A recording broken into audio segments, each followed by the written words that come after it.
Guys, kukwento ko sa inyo itong itong Chinese bahay to sa Chinese.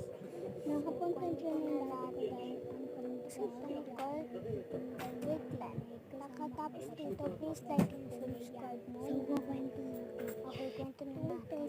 Itong mag-asawa doon. Nagpapasal sila sa isa at mahal. Na isa na mahal. Sabi ng babaeng ito, gusto niya na girl. Ang pangalan daw ng anak nila, Sinikulit. Ito lang sila ng anak niya kamukha. Ito na si Nicole. Lumaki na siya dyan. Sinikulit. Tila. Iyon unang trim. Silang tulas.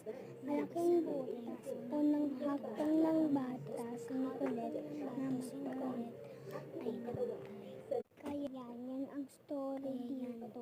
Hari ng Nicole. King Chinese house.